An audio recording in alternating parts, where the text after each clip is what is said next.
Maaga na naman kami umalis mga Marikoy. Dito nga kami pumunta sa farm. Pagdating nga namin dito, pinadede ko na muna si Jace. Tapos ayan na mga Marikoy, naglakad-lakad na siya dito. Saktong-sakto naman, napaka-presko ng panahon ngayon. At ayan na nga, gusto niya pang pumitas ng kapaya. Kaso binawalan ko, sabi ko sa kanya baka magalit yung lolo niya. Tignan niyo naman kasi yung mga kapayan tanim ng tatay ko, ang daming bunga. Tapos nakita niya na nga pala si Ate Jessie, kaya nakipaglaro na siya kay Ate Jessie. At ayan na nga mga Marikoy, iniwan niya ako, gusto niyang sundan si Ate Jessie. Tapos naglaro na sila dyan sa may sasakyan.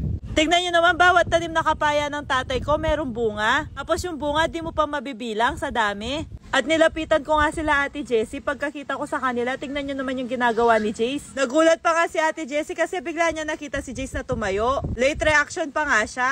Tapos tinawag na pala nila kami para kumain. Teto nga yung ulam namin for today. Tinolang hinog na kapaya. Kaso itong si Jace busy pa siyang maglaro. Sobrang nag-enjoy kasi talaga siya dito. Tignan niyo naman kasi yung lugar, napaka-presko. Tapos ang lawak pa. Tignan mo naman palakad-lakad siya. Akala mo matandang naglalakad.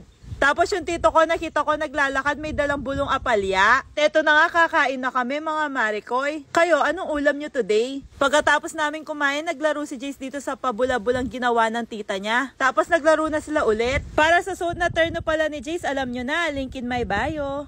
Nagkudkud nga pala ako ng kamote ng kahoy. Yung kakatapos lang namin kumain, iniisip na kagad namin kung ano yung susunod na kakainin namin. Yung kinudkud na kamote pala, nilagyan lamang ng mayumo, gatas at ngungot. Tansya lang pala yung ginagawa namin. May bisita pa nga kami, mga langaw. Tapos mga Marikoy, nagpainit na nga pala ng kawali yung ate ko. At ayan yung natirang ngungot, nilagay niya na dyan sa mainit na kawali. Nilagyan na rin niya ng mayumo. At i-mix-mix lang natin ng mabuti, di masama. Nakulangan pa nga siya sa mayumo, kaya dinagdagan niya.